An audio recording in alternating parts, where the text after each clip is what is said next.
Assalamualaikum warahmatullahi wabarakatuh. Waalaikumsalam warahmatullahi wabarakatuh. Alhamdulillah, alhamdulillahilladzi lahu ma fis samawati wa ma fil ard wa lahul hamdu wa fil akhirati wa huwal hakimul khabir. Asyhadu an la ilaha illallah wahdahu la syarikalah wa la walada wa la dhahir wa asyhadu anna Muhammadan abduhu wa rasuluh sirajul munir wa basyirun nadir. Allahumma sholli ala abdika wa rasulika sayyidina wa maulana Muhammad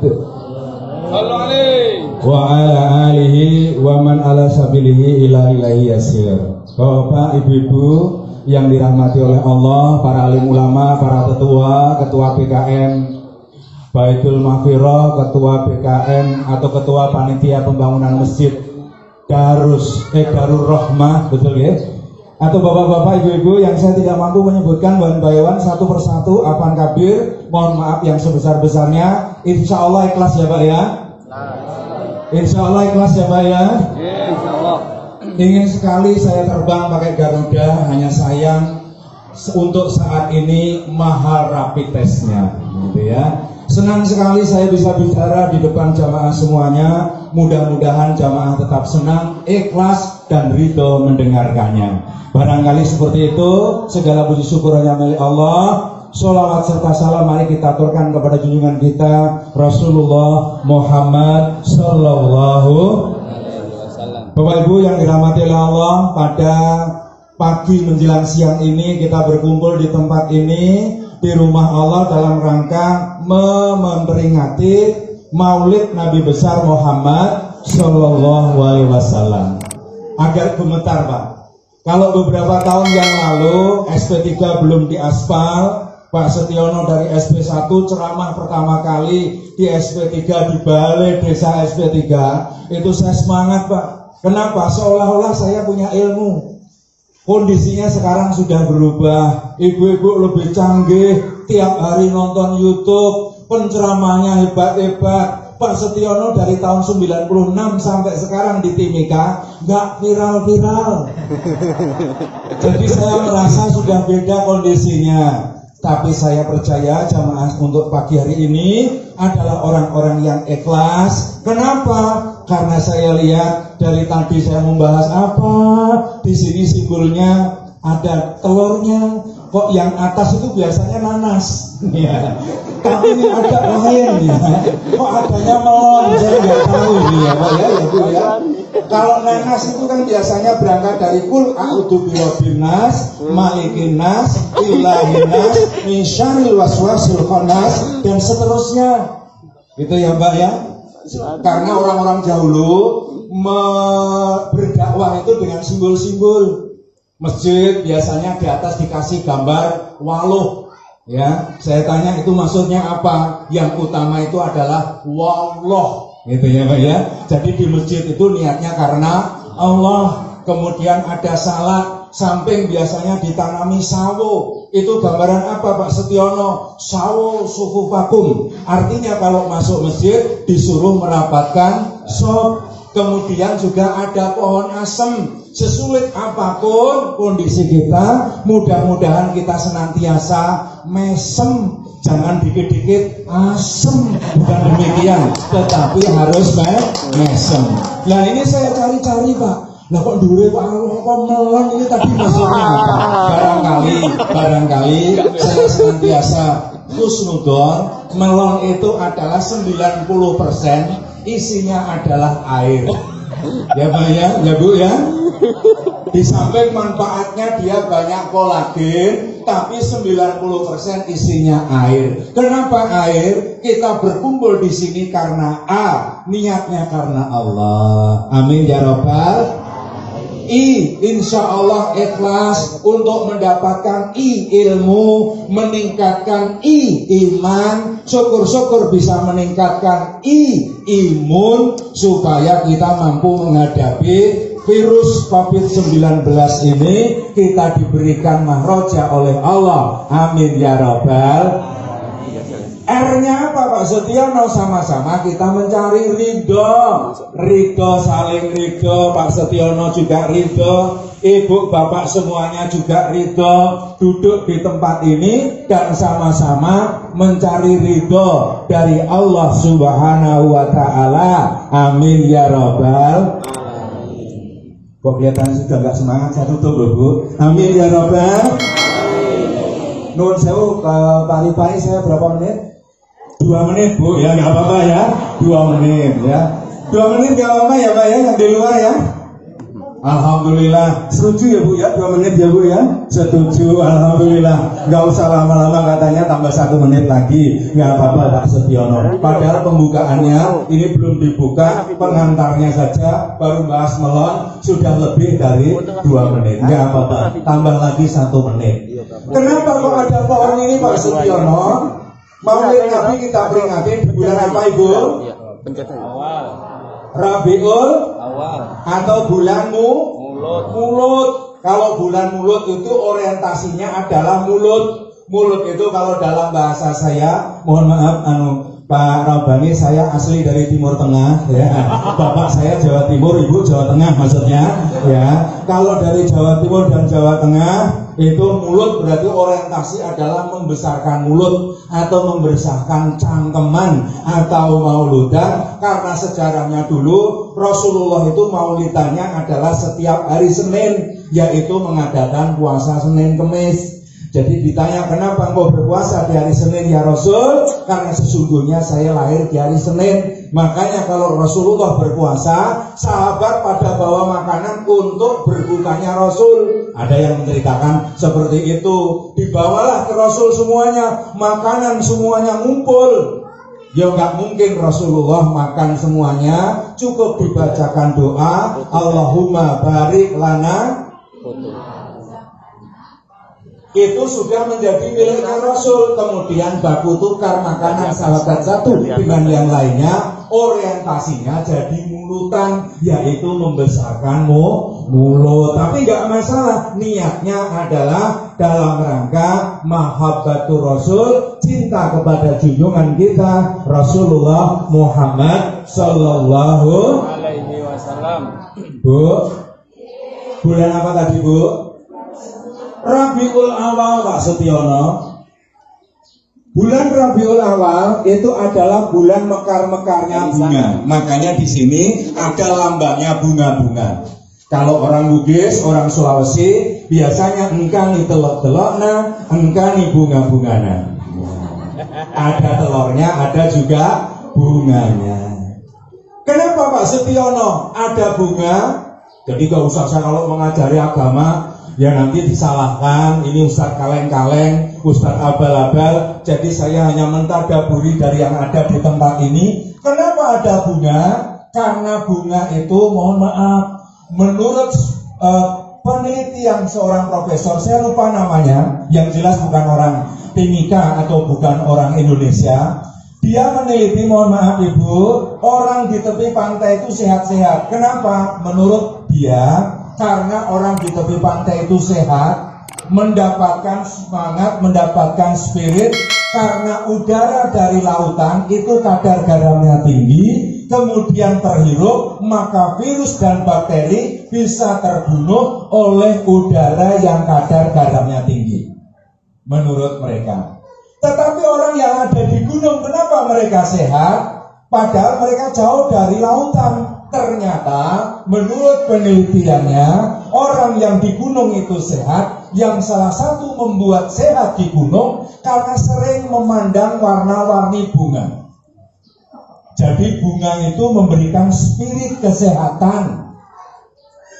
Itu Pak, ini menurut mereka. Kalau nggak tahu, nggak percaya, ya silakan. Tapi saya pernah membuktikan. Jadi Ustadz Akromuddin yang di Kuala Kencana dahulu, beliau sekarang buka klinik. Saya pernah berobat dengan memandang warna bunga tertentu. Jadi kalau ibu punya keluhan dari sini ke sini, disuruh memandang warna bunga tertentu dalam 1-2 jam, ya rutin tiap pagi, insya Allah berkurang rasa sakitnya. Tetapi lebih spesifik saya tidak tahu. Yang jelas Warna bunga itu memberikan semangat, memberikan spirit supaya kita memberikan efek sehat.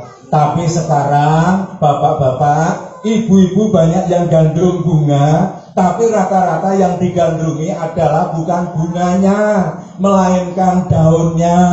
Ada janda bolong, ada duda merana, ya macam-macam namanya, aglonema, ya Allah.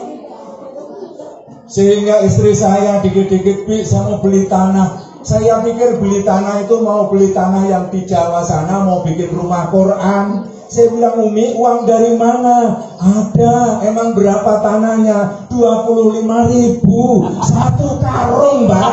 Saya kira mau beli tanah untuk rumah Quran, ternyata hanya untuk apa? Senangnya menanam bunga. Mudah-mudahan kita nggak membahas masalah bunga. Dulu pada saat kecil, saya kalau disengat lebah, kalau anak sekarang tidak tahu, itu cukup ambil bunga telean kemudian dioser-oser sembuh, Pak. Ya, makanya juga ada tradisi-tradisi kalau mau ke kuburan juga bawa bunga, kalau ingin membuang kesialan juga suruh mandi bunga. Ini bukan masalah mistis, tetapi efek bunga mudah-mudahan memberikan spirit kepada kita semuanya. Di bulan Rabiul Awal kita mendapatkan semangat, mendapatkan spirit dalam rangka keluar dari qadhiyah permasalahan pandemi yang kita alami saat ini. Amin ya robbal alamin. Amin ya robbal alamin. Baru bulan Rabiul Awal. Lalu untuk apa lagi Pak Setiono? Tentunya di sini juga ada telur. Telur itu simbol kemandirian. Telur itu juga simbol kelahiran. Kelahiran yang kita peringati, sebenarnya kalau kita menyebut Maulid Nabi, itu ada yang protes karena Muhammad jadi Nabi bukan tanggal 12 Rabiul Awal. Ini kelahirannya Muhammad, jadi maulidnya Maulid Muhammad. Kalau Maulid Nabi mestinya tanggal 17 Ramadan. Tapi orang sudah memaklumi, apalagi kita di Indonesia mau mengatakan 12 Rabiul Awal, maksudnya adalah kelahiran Nabiullah Muhammad Sallallahu Alaihi Wasallam. Untuk itu Bapak-bapak, mari kita bersolawat kepada junjungan kita Rasulullah Muhammad Sallallahu Alaihi Wasallam. Sholatullah salamullah ala Rasulillah. Sholatullah salamullah ala Yasin Habibillah. Allahumma sholli ala Muhammad. Bu, kapan baca sholawat, Bu? Biasanya aku hanya Maulid Nabi, berarti 1 tahun sekali ya, Bu ya. Kapan baca sholawat, Ibu? Alhamdulillah Pak, setiap saat. Setiap saat ya Bu ya. Janji selesai memperingati Maulid Nabi. Intinya Maulid Nabi itu supaya kita memperbanyak atau aksara sholawat, memperbanyak bacaan sholawat. Jadi baca sholawat kapan Bu? Setiap saat. Pak Setiono gendong anak. Sholatullah salamullah. Lagunya kok itu saja toh Pak Ustaz?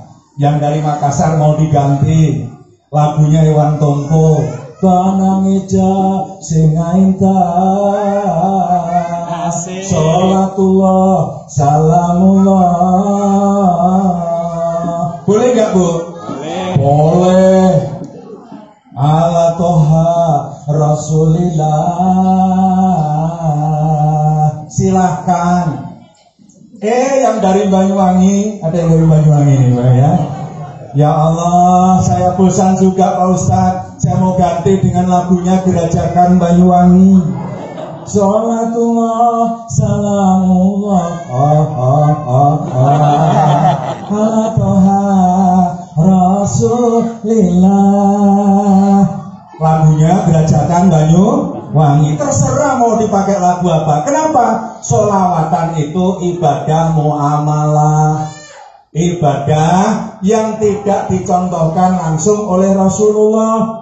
Lain halnya kalau sholat itu ibadah madhoh, itu nggak boleh ditambah-tambah, nggak boleh dimodifikasi. Kalau sholawatan pakai rebana silakan, nggak pakai silakan, pakai lagu silakan, nggak pakai ya nggak apa-apa. Sholli ala Muhammad, sholli ala Muhammad, sholli ala Muhammad, nggak jadi masalah. Setuju ya Bu?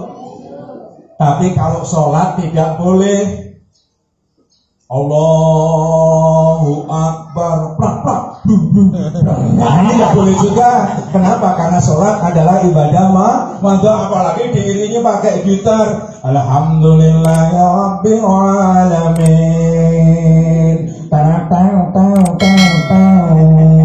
Nggak boleh ya Pak ya. Tapi kalau sholawatan nggak usah kita saling menjelekkan, nggak usah kita saling melemahkan antara satu dengan yang lainnya. Karena ada juga orang Islam itu mendengarkan sholawatan itu nggak suka.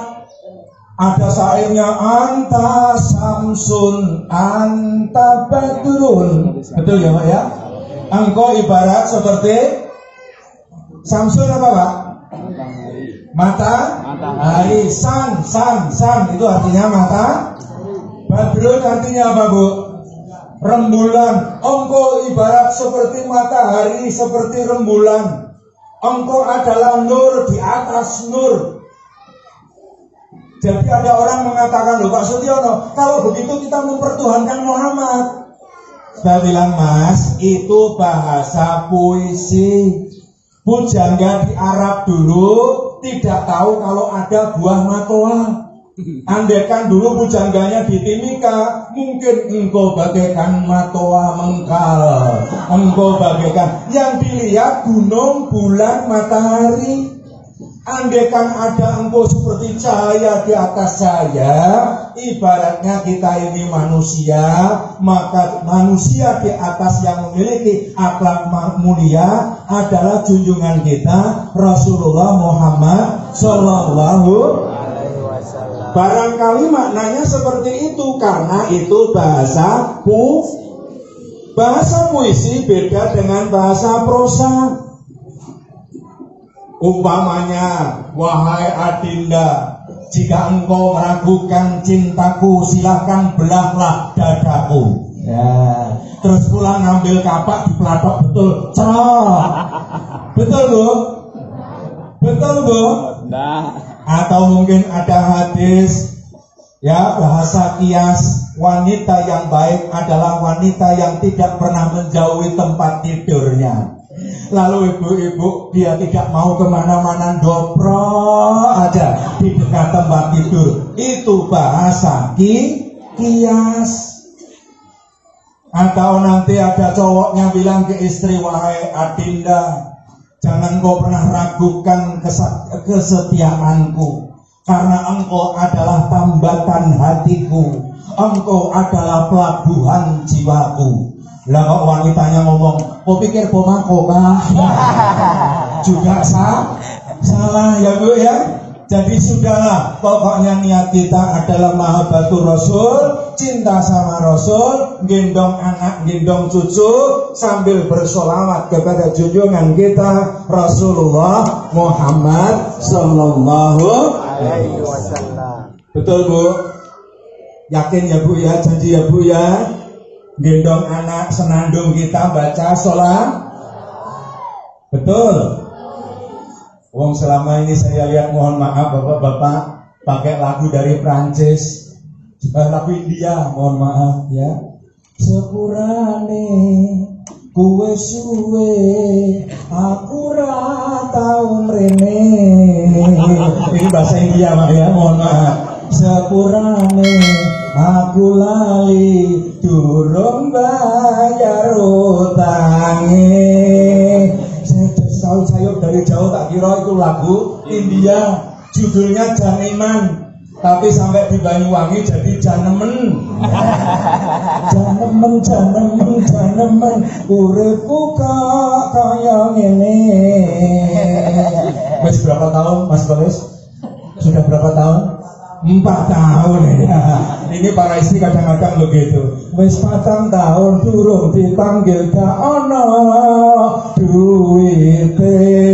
Ya Allah. Ya Bu ya, mudah-mudahan selalu Allah memberikan mahroja, jalan keluar. Amin ya Rabbal. Jadi kita berselawat kepada junjungan kita Rasulullah Muhammad Sallallahu Alaihi Wasallam. Sudah lebih dari 2 menit. Ada hikmah apa Pak Sutyono, Bapak Ibu? Kalau kita melihat sejarahnya, sebelum Rasulullah lahir, beliau mengalami proses atau fase yang namanya proses keyatiman.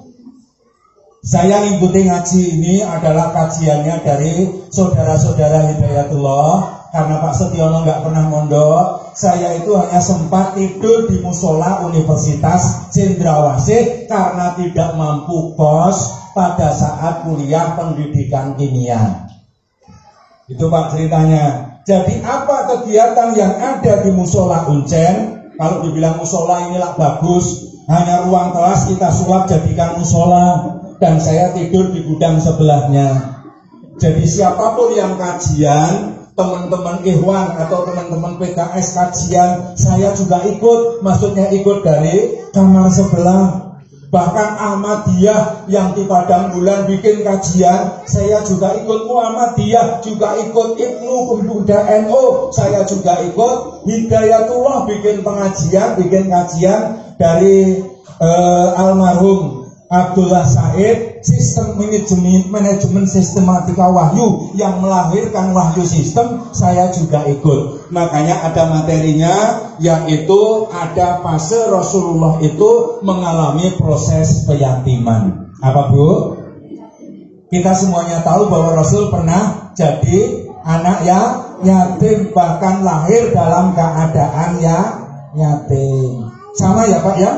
Ceritanya yang di Bapak Ibu dengar dengan Pak Sutyono, insya Allah sama ya Pak ya? Sama Bu? Ada hikmah apa Pak Sutyono? Hidup ini ada proses keyatiman. Yatim tidak harus ditinggal meninggal dunia orang tua kita. Yatim itu yang dulunya ada menjadi tidak ada, itu juga yatim. Yatim itu juga adalah proses pengurangan nikmat. Yang semula gajinya minimal 15 juta, sekarang menjadi karyawan BP 17 juta. Itu juga keyatiman. Tahu BP 17 Bu? Bapak sekarang ngojek Pak Ustadz, Bapak pergi pagi-pagi, pulang petang-petang, pala pusing-pusing, perut perih-perih, pinggang pegal-pegal, penghasilan pas-pasan. Alhamdulillah. Karyawan BP 17. Lu malah diingat-ingat Bapak pergi pagi-pagi, pulang petang-petang, pala pusing-pusing, perut perih-perih, pinggang pegal-pegal, penghasilan pas. Alhamdulillah. Yang penting masih pas.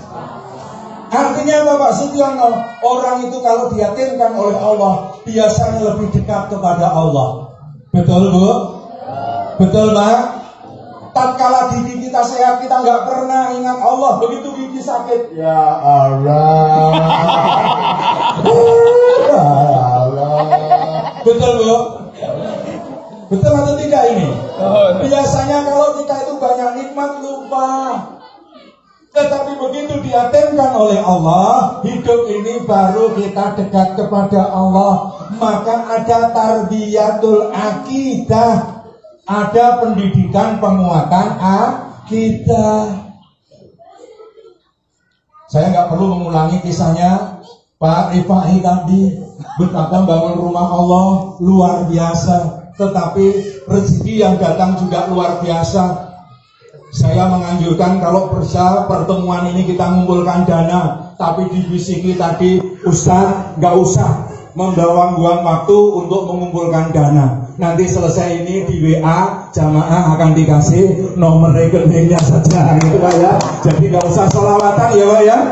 Nggak usah, nggak perlu harus menjual jas saya nanti laku berapa untuk melanjutkan pembangunan ini. Nggak usah Pak Ustadz. Pokoknya hutang yang 60 juta insya Allah ada yang lunasi. Nanti yang kurang-kurang ini kurang apa, insya Allah Pak ya. Insya Allah. Kenapa? Ada tarbiyatul akidah.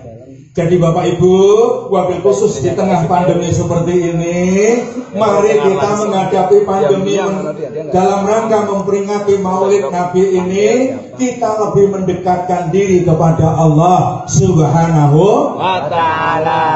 Jangan sampai ada perasaan suudzon kepada Allah. Kelihatannya Gusti Allah nggak suka lagi sama kita Pak Setiono. Naudzubillahimin.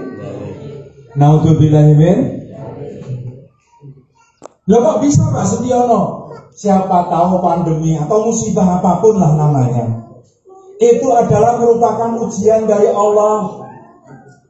Wala nabluwanakum bisyai'in minal khawfi wal ju'i wa naqsin minal amwali wa anfusi wa samarat wa basiris sabirin. Kita diuji ya Bu ya, dengan ketakutan, dengan kekurangan harta. Kalau tadi Mas Kolis dan bapak-bapak yang lain Mas Pur merasakan sudah 4 tahun, Pak Setiono sudah 7 tahun Bu ya. Pak Haji Dianto tahu lah ya, Pak Setiono sudah 7 tahun dipurlok oleh pemerintah, tapi maunya saya sendiri. Ya, 7 tahun Pak, dari 2013 utangnya sampai sekarang belum lunas-lunas. Ya, alhamdulillah. Cuma bedanya kalau dulu sebelum 2013, istri itu bertanya kalau malam, Abi besok mau makan apa? Menunya ditentukan. Tetapi mulai 2013 sampai sekarang, saya tidak pernah ditanya menu lagi. Buka kulkas, adanya kangkung, masak kangkung. Adanya kol, masak kangkung. Kol, tidak ada apa-apa, potong daun kelor. Nah, seperti itu. Dan luar biasa Pak, Bu, nikmat. Juga mohon maaf, juga nggak kurus-kurus amat. Meskipun beberapa hari yang lalu diundang di gedung Dewan untuk baca doa. Begitu saya duduk, setiap yang nyalami dia bilang, Ustaz, sekarang kurus ya? Ya Allah. Ustaz, sekarang kurus ya. Kenapa? Karena dikira yang hadir ketua MUI. Saya bilang, Ibu, saya bukan ketua MUI, saya Pak Setiono. Ya, saya kira Pak Amin tadi yang datang. Aduh, saya sudah merasa enggak ini, karena yang diundang di situ adalah rohaniawan Muslim untuk baca doa sidang paripurna. Jadi dikira yang hadir adalah ketua MUI, ternyata yang diundang Pak Setiono. Setiap salaman dikira sudah kurus, padahal dari dulu ya saya segini-segini saja, nggak nambah nggak kurang. Yang penting Bapak Ibu, mudah-mudahan ujian ini kalau kita sabar, maka Allah akan meningkatkan derajat kita di sisi Allah. Amin ya Rabbal. Amin ya Rabbal. Bu, masih semangat? Kalaupun pandemi ini adalah merupakan satu teguran, itu juga kasih sayang Allah. Bu, kalau punya anak dan anaknya tetangga bertengkar sama-sama nakalnya, yang dicubit anaknya siapa Pak? Tetangga. Waduh. Siapa Bu? Anak sendiri.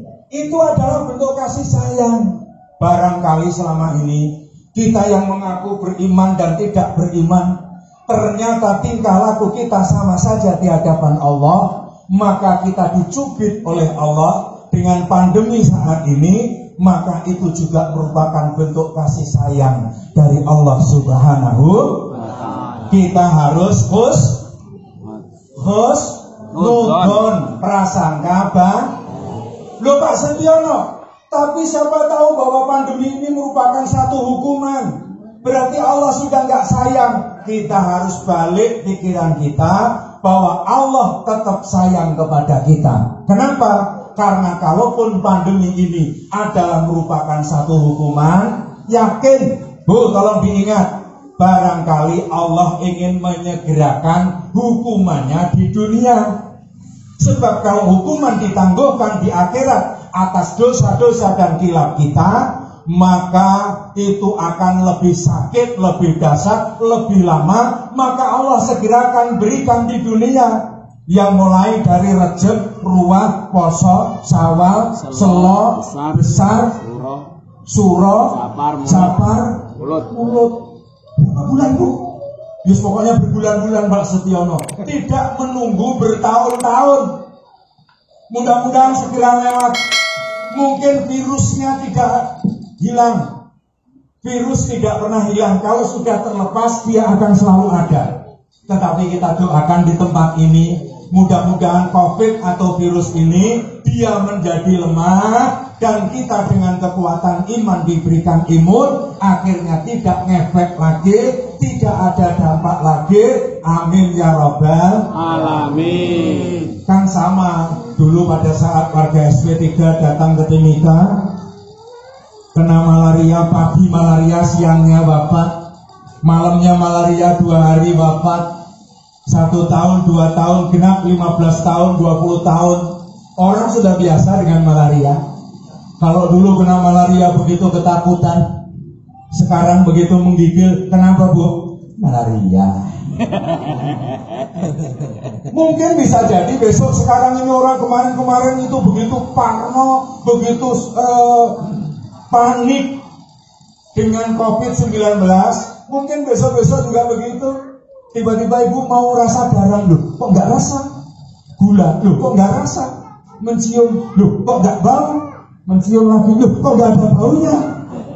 Berarti kehilangan rasa dan kehilangan bau penciuman.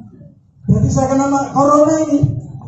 Begitu ditanya, kenapa nggak kemana-mana, Bu? Corona. Sudah tidak ada lagi yang takut. Kenapa? Karena sudah dilemahkan oleh Allah. Buktinya ada OTG, orang tanpa gejala padahal dia positif. Namun demikian kita tidak boleh meremehkan. Jadi kita ibaratkan kucing itu kalau gila bisa nyakar-nyakar, jangan dianggap harimau. Tetapi kalau ada kucing gila, kita juga menghindar. Tapi doa kita, Allah berikan mahroja di tengah pandemi ini. Mudah-mudahan virusnya dilemahkan, iman kita dikuatkan, dan imun kita juga semakin kuat. Amin ya robbal alamin. Banyak yang hafal hadis dan Quran, tapi senangnya ngafirkan kawan. Kafirnya diri tak diperhatikan, karena hatinya tak dibersihkan, karena hatinya tak disucikan. Mari Pak Bu. Ya Rasulullah, salamun alaik, ya Rabbi asani wa daraji,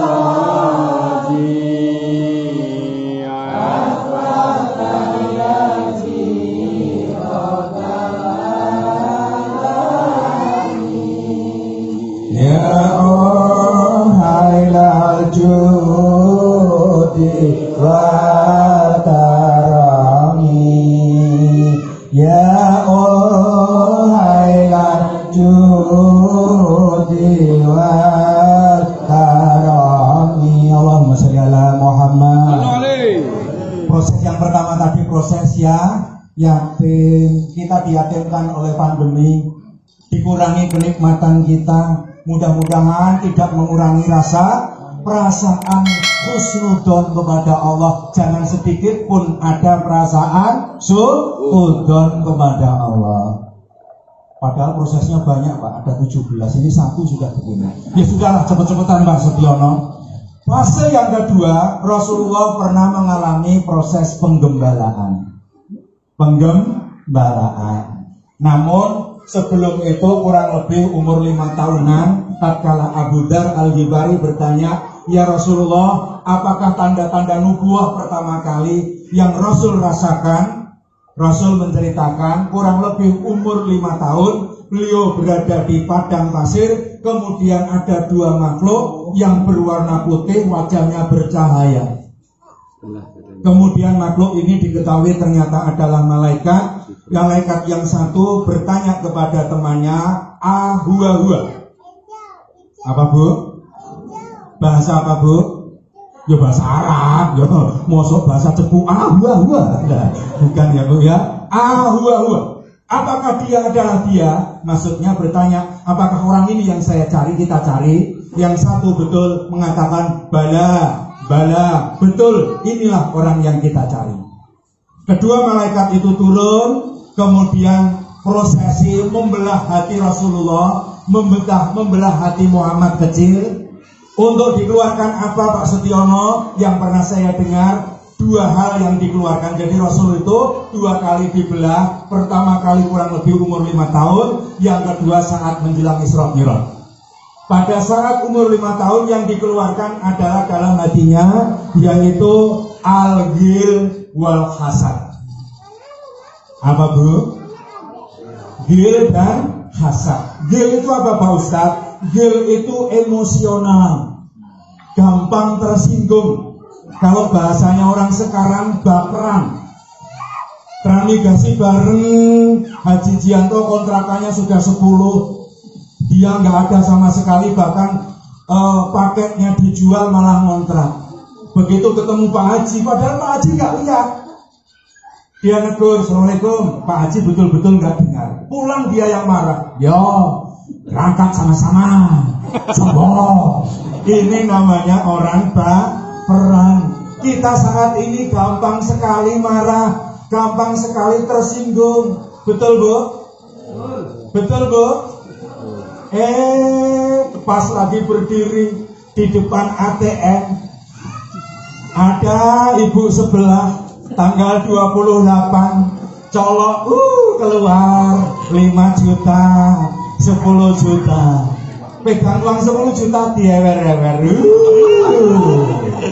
Ibu sebelahnya yang nunggu sudah 4 tahun dicolak-colok nggak keluar. Pulang suami dimarah-marah, "Gini nih lo mau gadok apa?" Ada yang begitu Bu? Gak usah marah Bu, biarkan saja. Ya cuma memang seperti itu Pak ya, fitrahnya wanita itu 95%. Mohon maaf ya Bu ya, otaknya itu yang ada adalah materi. Jadi kalau sudah masalah urusan materi itu gampang sekali tersinggung. Kalau nggak percaya biar nangis geru-geru. Bapak pulang bawa uang 20 juta, plok, diem. Wow, itu langsung kenapa nggak dari tadi? Langsung diam. Saya mohon maaf, jangan tersinggung kalau saya katakan bahwa wanita itu 95% isinya yang ada dalam pikirnya adalah materi. Kalau laki-laki apa Pak Ustadz? 95% seks. Mohon maaf Bu ya. Jadi gak usah marah kalau bapaknya lihat-lihat yang seperti itu masih tertarik. Biar Ustadz Setiono itu pernah ngantri di BRI SP1 nomor 079. Saya masuk, alhamdulillah ada ibu-ibu pakai jilbab besar. Begitu berdiri ibu itu, dia lupa pakaian fitness dibawa ke bank. Akhirnya jilbabnya besar, dari belakang itu gendal gak karu-karuan. Ustadznya lihat, astagfirullah. Loh, saya lihat istighfar tapi melotot Pak. Ini mau saya tutup ya. Kenapa? Karena pakaiannya dari atas gak sampai bawah, bawah gak sampai atas. Itu kolor celana dalamnya itu biar rebut begitu Pak. Loh, itu laki-laki normal Bu. Lihat barang yang begitu. Cuma saja karena kita ini dibungkus oleh iman, makanya laki-laki disuruh menundukkan pandangan. Bu, mudah-mudahan selesai ini kita sedikit demi sedikit hilangkan perasaan ghil gampang tersinggung, gampang marah, gampang nggak nyaman melihat orang lain, juga kita hilangkan hil wal hasad. Hasad adalah perasaan iri dan dengki. Dengki apa Bu? Susah melihat orang lain senang, senang melihat orang lain susah. Nggak perlu bahas lah. Mudah-mudahan di era pandemi seperti ini, kadang-kadang rumah kita bagus, ada yang ngasih sumbangan, kita nggak dapat, kita yang marah. Itu rumahnya bagus, sudah dapat. Padahal dia rumahnya bagus, kemarin ada usaha. Begitu kena COVID-19, usahanya berhenti. Di rumah tidak ada beras. Tidak mungkin rumahnya yang bagus itu kemudian didodoli, temboknya lalu dimasak. Makanya kalau ada rumah bagus dapat, dan kita di rumahnya tidak bagus tidak dapat, jangan merasa marah, nggak usah tersinggung, kita nggak usah iri dan juga tidak dengki. Ini akhlak yang dicontohkan oleh Rasulullah Muhammad Sallallahu Alaihi Wasallam. Tadi yang berikutnya adalah proses penggembalaan. Ada tarbiyah apa Pak Setiono? Gembala, kalau biasanya mungkin Pak Haji Dianto, Pak Rifai, Mas Khalid dan lain sebagainya, Pak Abani dulu kalau menggembala, kambing atau sapi lari biasanya dikejar dan kita keluarkan cucian makian. Jedier, semua caci maki sumpah serapah keluar. Kenapa? Penggembala model kita termasuk Pak Setiono. Jadi kalau pengen mengecek orang-orang sekarang yang dulu pernah menggembala atau ngambil rumput, lihat jari-jarinya Pak. Jadi kalau masih ada luka sabit di sini, berarti itu bukti fisik bahwa kita pernah menggembala. Makanya Rasulullah juga pernah menggembala. Bahkan lagu hilir-hilir yang dititipkan oleh para sunan kepada anak-anak yang dipanggil siapa Pak? Caangon, Caangon. Ini bahasa Prancis lagi. Caangon itu artinya anak gembala.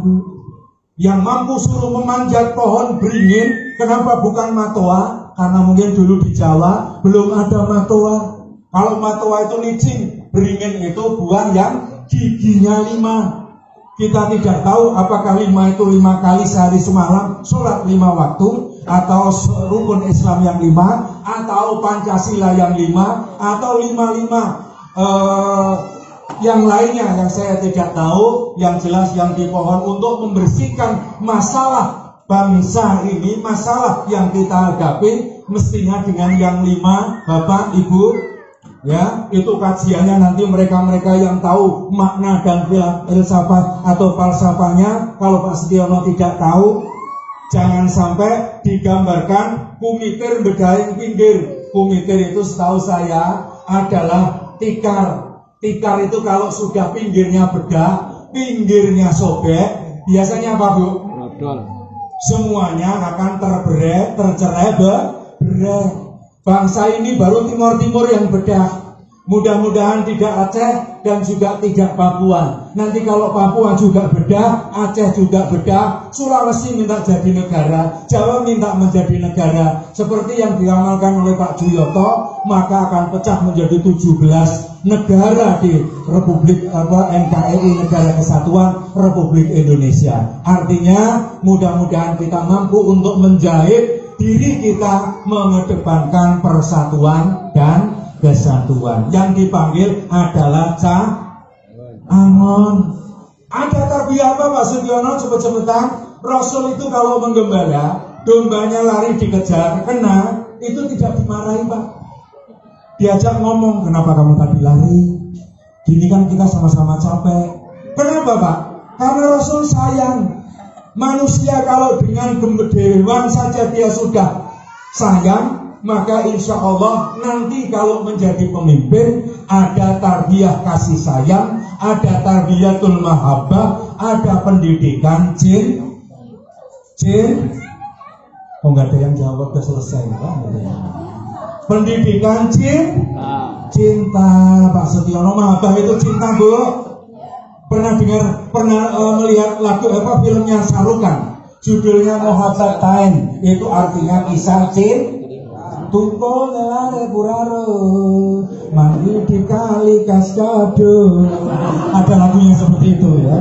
Ya Allah. Lagu ini dia nanti yang dihafal ibu-ibu Pak Setiono nanti hafal lagu-lagunya saja. Materinya nggak diingat. Ya Allah. Ada pendidikan cinta Bu.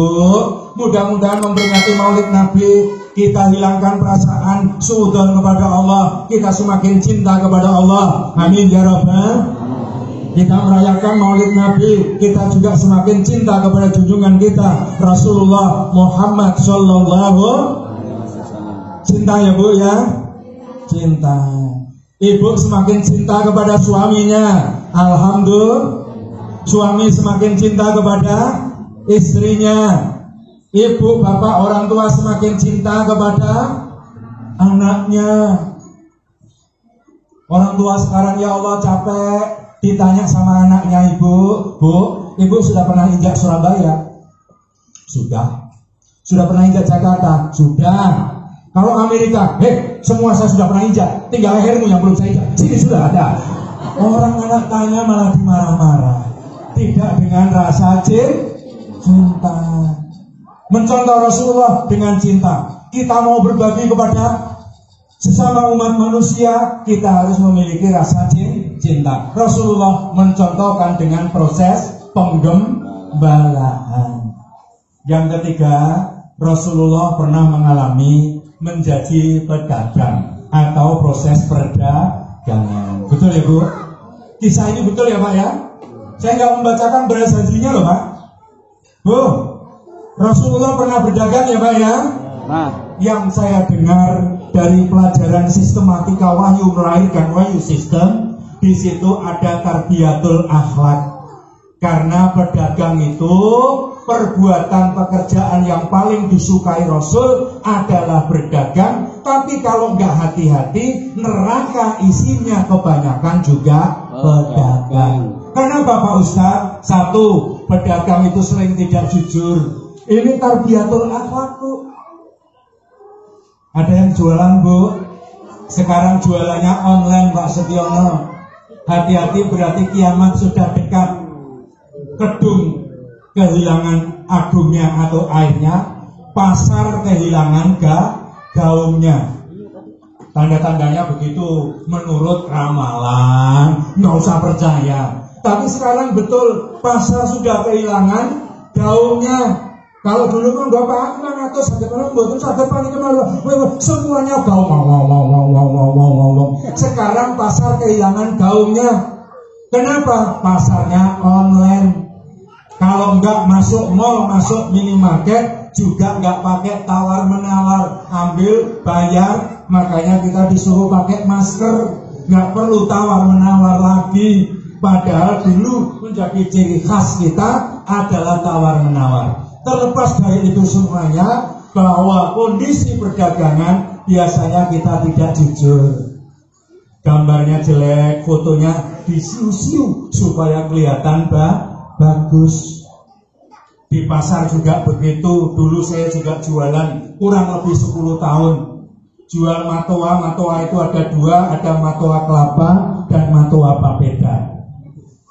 Matoa kelapa ditaruh di atas, matoa papeda taruh di bawah. Kalau ada orang mau beli silakan icip, maka diambilkan yang kelapa, dirasakan enak, minta 5 kilo. 1 kilo dari atas, 2 kilo dari bawah, 3 kilo dari bawah, 4 kilo dari bawah, 5 kilo dari atas. Atas dan bawah enak, yang 3 kilo matoanya tidak enak.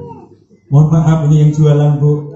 Jualan cabai nanti juga begitu. Yang bagus taruh di atas, yang setengah busuk di bawah. Begitu minta 10 kilo, 8 kilo dikasih dari bawah, 2 kilo dari atas. Ini ada ketidakjujuran. Songkok dari kemarin sudah 2 minggu gak ada yang nawar.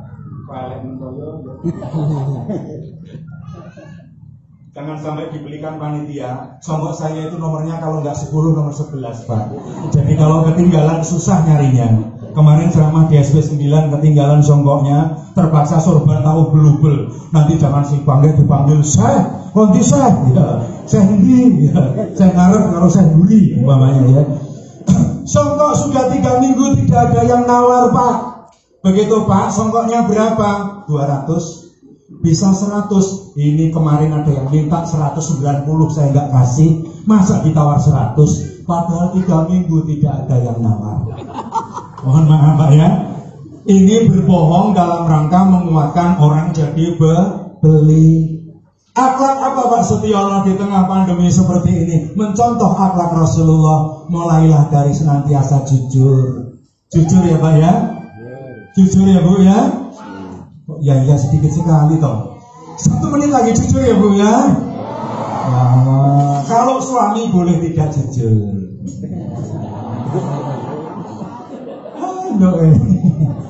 Setuju ya Pak ya? Setuju ya Pak ya? Suami boleh tidak jujur, ya Allah. Dalam rangka apa Pak Setiono? Dalam rangka menyenangkan hati istri. Ya Allah, ibu-ibu bawaannya curiga melulu. Umpamanya ibu berdua dengan suami, buka jilbab, ya, rambutnya sudah 3 warna, ada merah, ada putih, ada hitam. Tanya Pak, rambut mama seperti apa? Ya, suaminya jujur, rambut seperti bunga jagung, pakai tanya segala. Ini jujur yang menyakitkan ya Bu ya. Setuju Bu? Bapak-bapak cukup jawab dengan lagunya Rhoma Irama. Hitamnya arang, ndak sehitam rambutmu. Ya Allah, dengan lagu seperti itu, ibu senang di belakang. Dia bilang, masa sih? Gitu loh. Padahal itu tidak mau ya Bu ya? Lagi masak kasih nempak, masakan mama hari ini bagaimana? Suami nggak perlu jujur, cukup katakan Ma, andaikan seluruh restoran di Timika dikumpulkan, pokoknya masakan mama tarada blok. Tapi besok kurang perannya, ya. Jadi boleh ya Bu ya? Boleh ya Bu ya? Wah, Bu Menteri langsung boleh Ustaz, boleh pokoknya kita boleh tidak jujur. Tapi kalau yang lainnya jangan ya. Dapat penghasilan ngojek 1 hari 60.000, ya kasihkan semuanya lah Pak. Sudah 60.000 hanya dikasihkan 40.000, ya itu tadi belum masuk rumah sudah diewer-ewer di depan pintu. Gini nih lo cukup apa enggak? Begini ya Allah. Padahal dia tahu lupa yang mencukupkan adalah Allah Subhanahu wa Ta'ala. Bu, jujur yang lainnya ya Bu ya.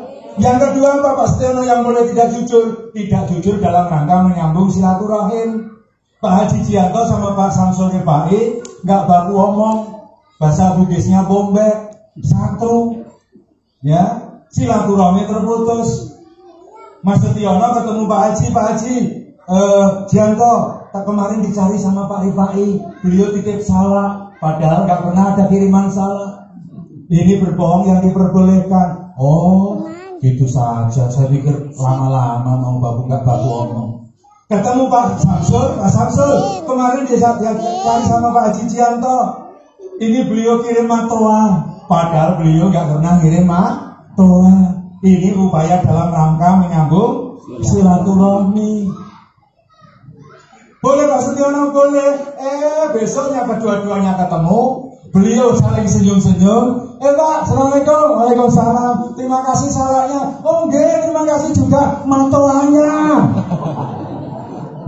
Siapa yang kirim salah? Siapa yang kirim matoa? Tapi sudah kita sambung. Jangan yang sudah silaturahminya baik malah dikompor-kompori. Orang sekarang itu, mohon maaf, kebanyakan seneng jadi wasit, tetapi wasit tinju. Ngertas wasit tinju Bu? Wasit tinju itu disuruh baku pukul terus orang itu antara ulama satu dengan yang lain. Justru kalau ranggu-rangguan malah dipisah.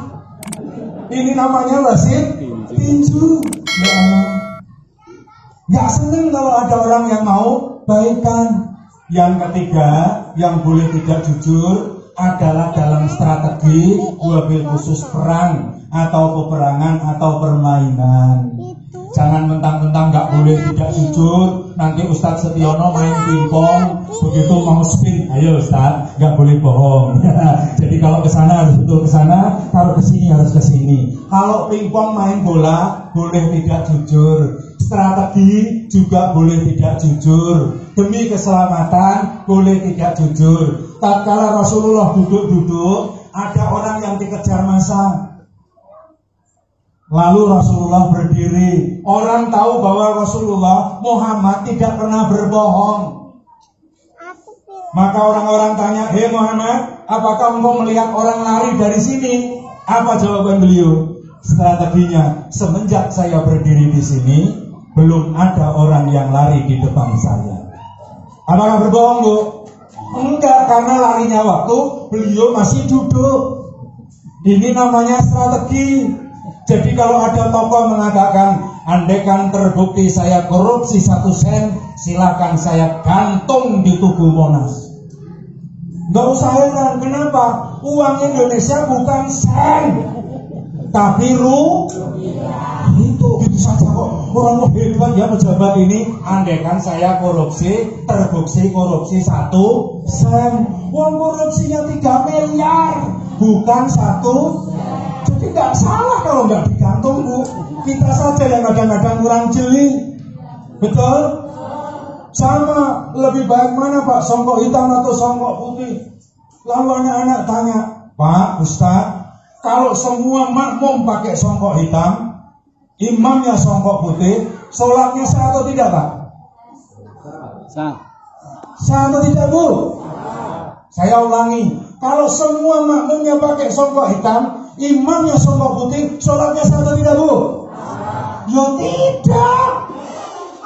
Masa songkok putih suruh jadi imam? Pertanyaannya tadi, kalau semua makmumnya pakai songkok hitam, imamnya songkok putih, sholatnya sah atau tidak, Pak? Tidak. Jangan terjebak dengan pertanyaan-pertanyaan dan pernyataan-pernyataan, Bu. Ya, kecuali kalau imamnya pakai songkok hitam, baru sholatnya. Masa songkok hitam suruh jadi imam? Nah terus bagaimana? Dia juga nggak bisa baca surat Fatihah. Ya Allah, orang-orang sekarang ini sering terjebak dengan pernyataan dan pertanyaan. Mohon maaf Bapak-bapak, saudara-saudara, tadi ada tarbiyah kejujuran. Jujur ya Bu ya. Mudah-mudahanlah bangsa Indonesia terkenal bangsa yang jujur. Korupsi semakin menurun. Karena anekdotnya katanya nanti kipas angin, jam dinding itu di tepi neraka itu masing-masing negara berbeda. Dari Finlandia jamnya pelan karena korupsi di Finlandia hanya 0,16%. Denmark hanya 1,7%. Jadi jamnya agak cepat masuk neraka maksudnya. Amerika cepat, Rusia cepat, Malaysia cepat. Delegasi dari Indonesia cari-cari mana jam dari Indonesia. Ternyata menurut keterangan malaikat, jam Indonesia sudah 3 bulan dipakai untuk kipas angin.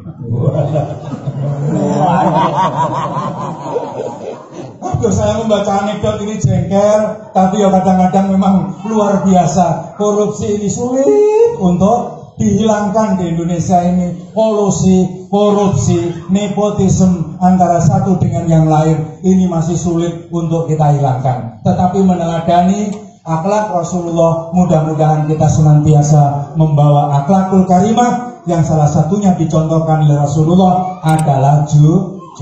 Yang keempat, yang terakhir aja lah, yang terakhir ya, bahwa Rasulullah mengalami proses perdagangan, Bapak, perumah tanggaan. Rasulullah menjadi suaminya. Perdagangan tadi sudah ya Bu ya? Ya. Yang keempat adalah Rasulullah menjadi suami dari Ibunda Khadijah Al-Kubra. Sedikit saja, mudah-mudahan di tengah pandemi ini kita juga menguatkan dalam rumah tangga kita, memahami satu dengan yang lain. Ibu-ibu paham sedikit psikologi, Bu, bahwa laki-laki itu memiliki kemampuan yang berbeda dengan wanita. Jumlah saraf penghubung otak kanan dan otak kiri laki-laki itu jauh lebih sedikit, Bu. sedangkan wanita jauh lebih banyak. Makanya nggak usah heran kalau wanita itu mampu mengerjakan dalam satu waktu 2, 3, atau 4 pekerjaan. Betul? Tapi jangan paksakan laki-laki seperti itu. Karena laki-laki itu konsentrasi satu dulu, baru mengerjakan yang lain kalau sudah selesai. Betul Pak? Kalau mengerjakan sesuatu diganggu, biasanya emosi. Betul? Mau pengajian, suami dibilang, Pak, sore nanti pengajian di rumah, tolong dipel ya ruang tamu, sekaligus pinjam karpet di Pak Haji Jianto. Nanti pulang dari Pak Haji sekalian beli air ya Pak. Nanti tolong mic-nya di masjid juga dibawakan sekalian. Suaminya hanya begini saja. Kenapa? Karena perintahnya beruntun. Betul Bu? Sering begitu sama suami Bu? Mulai sekarang kalau memberikan, minta tolong suami satu-satu. Kalau wanita memang benar Pak, dia bisa mengerjakan 4 sekaligus pekerjaan dalam satu waktu. Dia update status sambil nyapu, sambil goreng tempe. Ya Allah. Anaknya nangis masih bisa gendong anak. 4 sekaligus. Jadi nggak usah heran kalau ibu-ibu itu naik motor sambil update status. Yang lebih parah lagi kalau update statusnya tidak pada tempatnya. Mau mandi, siaran langsung. Guys, mandi dulu guys. Ya. Ada yang begitu Bu? Naudzubillah min dzalik. Bapak-bapaknya di bawahnya dia komen, Bunda ikut dong. Ya. Saya kalau baca status-status begitu tuh istighfar, kadang-kadang juga mau ikut komen, tapi nanti dikira Pak Setiono juga ikut-ikutan. Seneng kalau ada status siaran langsung di tempat mandi, kamar mandi. Naudzubillah min. Jadi tolong Bu, tolong Pak, bapak-bapak juga begitu Pak. Wanita itu kalau curhat, kenapa? Karena pola pikirnya ibaratnya obat nyamuk. Wanita itu cara berpikirnya dari pusat keluar. Ya. Sedangkan laki-laki ibaratnya kumparan atau obat nyamuk, cara pikir kita itu dari luar masuk. Jadi permasalahan banyak kemudian disimpulkan, dicari solusinya. Kalau wanita tidak Pak, ada satu masalah, itu curhatnya bisa menjadi sinetron. Betul ya Bu ya? Semua ini kan anak kita ini gak naik Pak. Ini permasalahannya ini kan selama ini Papa kurang care sama ini. Kenapa? Karena Papa kan suka ini. Ceritanya panjang lebar Pak. Artinya Bapak Setiono, kalau punya istri di rumah lagi curhat, Bu, Pak, tolong langsung jangan dicarikan solusi. Dengarkan saja Pak. Karena wanita itu curhat tidak harus diberi solusi. Kenapa? Jangan sampai solusinya menyakitkan. Betul? Betul Bu? Aduh Pak, sekarang ini lagi musimnya daring, belajar dari rumah. Mana mama juga pusing. Dulu sekolah saja nggak naik, sekarang ini harus mengerjakan pelajaran SD itu, Masya Allah, sulitnya luar biasa. Harus ngepel, harus nyuci, harus masak, harus apa, capek Pak. Suaminya karena berpikir praktis, ya sudah Mbak, nanti bulan depan cari pembantu. Dikira suami itu menyelesaikan masalah, tapi istri tersinggung. Oh, jadi selama ini Bapak pikir bahwa capek-capeknya mama itu sama dengan pembantu. Pernah mengalami seperti itu Bu? Ya. Curhat itu tidak harus langsung diberikan solusi, biarkan saja curhat Pak. Kalau perlu mau menangis, silakan suruh nangis. Kalau butuh sandaran masih ada bahu papa yang siap untuk menanggung sandaran dari mama yang butuh sandar. Kalau enggak, nanti saya biarkan saya tambah satu lagi sebelah kanan biar ada yang sandar ya. Apa ini? Begitu ya Bu ya? Betul ini kira-kira Bu? Jadi gak apa-apa Pak, istri curhat gak apa-apa. Ya Allah, jangan sesekali cekcok, jangan sekali-sekali cekcok. Lu Ustaz, lebih baik mana rumah tangga yang cekcok dengan yang tidak cekcok? Ini di tengah pandemi, lebih bagus mana Bu? Yang gak pernah cekcok belum tentu. Ya, ada rumah tangga dua, yang satu cekcok terus. Kenapa? Suaminya selingkuh. Yang sebelahnya nggak pernah cocok. Kenapa? Ternyata dua-duanya selingkuh. Nah kan, nggak selamanya ya Bu ya, nggak selamanya bahwa yang nggak pernah cocok itu lebih bagus. Tetapi dalam rangka ittiba' bi Rasul, kita mencontoh Rasulullah luar biasa. Rasul itu pulang ceramah, pulang dakwah, minta dibuatkan susu. Ternyata ibunda Aisyah, ya Allah, saking buru-burunya yang dikira gula ternyata garam. Pak, kira-kira kalau pulang capek-capek minta dibuatkan kopi yang dicampur uyah atau garam, emosi atau enggak Pak? Nah itu Pak, enggak mau mencontoh akhlak Rasulullah. Kalau Rasulullah tidak emosi Pak, bahkan dipanggil ya Humairah, wahai yang kemerah-merahan. Ada bapak-bapak, ya Allah, sambil semangatnya dengan Pak Setiono manggil Rasulullah, manggil Ibunda Aisyah ya Humairah, wahai yang kemerah-merahan.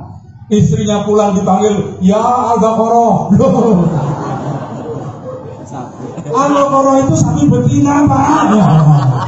Padahal niatnya ya Humairah. Jadi tolong mohon manggil Humairah jadi Al-Baqarah. Wahai yang kemerah-merahan, dulu pada saat kita susah makan sepiring kita berdua. Sekarang di masa bahagia, susu 1 gelas ini marilah kita minum berdua. Istri tidak harus dimarahi, tetapi dengan bijaksana. Maka Ibunda Aisyah sadar bahwa yang dimasukkan di dalam susu bukan gula, melainkan garam. Gak perlu emosi Pak, dengan rasa yang bijaksana. Ya Allah, nah para suami sekarang tidak manggil istri ngecek, ya sedikit-sedikit senandungnya. Ada jambu dimakan codot, bojo wis lemu kadeng pecodot. Saya nggak tahu kadeng pecodot itu artinya apa ya. Ya Allah, mudah-mudahan tidak demikian. Manggilnya dengan panggilan cinta, bahkan sering bersama-sama. Rasulullah itu sering mandi bersama, sering makan bersama, bahkan pergi kemanapun beliau sering baku lari-lari kecil. Antara Ibunda Aisyah itu baku lomba lari-lari kecil dan selalu menggandeng istrinya. Ini luar biasa. Sekarang bapak-bapak tidak, kalau masih pengantin baru kemana-mana digandeng. Kalau sudah pengantin kadaluarsa nggak mau lagi gandengan. Kalau Pak Setiono mohon maaf Pak, seperti tadi malam pulang ceramah, ya Allah, begitu sampai rumah saya mau makan, masih ada nasi, berasnya habis. Ya Allah, indah sekali ya Bu ya. Saya nggak pernah marah. Kenapa? Rasulullah pernah 3 hari 3 malam nggak makan Pak, diganjel perutnya ada batu. Kalau Pak Setiono nggak dimasakkan gara-gara beras habis, itu biasa. Saya keluar sama si kecil, pulang beli nasi bungkus, sengaja saya 1 Pak. Yang pertama niatnya untuk kebersamaan, makan berdua dengan istri, 1 bungkus berdua. Yang kedua memang uangnya tinggal 30.000. Loh kalau saya pergi mohon maaf, tanya sama anak-anak. Begitu pergi kemanapun saya gandeng istri saya. Apalagi kalau masuk mall, masuk Diana. Kenapa? Demi kebersamaan. Yang kedua, saya khawatir kalau saya lepas ngambil sembarang barang, uangnya juga tidak cukup. Ya Allah. Itu ya Pak ya. Kita ingat saja, mudah-mudahan tertawa kita, senyum kita adalah demi kebahagiaan kita semuanya. Kemudian Allah memberikan mahraja, Allah memberikan jalan keluar. Kata saya senantiasa cinta kepada junjungan kita Rasulullah Muhammad Sallallahu Alaihi Wasallam. Semoga kehidupan kita juga senantiasa ittiba' bi Rasul. Qul in kuntum tuhibbunallah fattabi'uni yuhibbukumullah wa yaghfir lakum dzunubakum wallahu ghafurur rahim. Katakan kalau kau cinta kepada Allah, marilah kita ikut apa yang dicontohkan, disunahkan oleh Rasulullah Muhammad SAW, supaya Allah akan mencintai kamu, mengampuni dosa-dosamu. Sesungguhnya Allah Maha Pengampun lagi Maha Penyayang. Jika ada jarum yang patah, mohon jangan disimpan di dalam laci. Kalau ada kata-kata yang salah, tolong nggak perlu direkam, apalagi dilaporkan polisi. Wabillahi taufiq wal hidayah. Fastabiqul khairat isyikariman aw musaidan. Wassalamualaikum warahmatullahi wabarakatuh. Waalaikumsalam warahmatullahi wabarakatuh.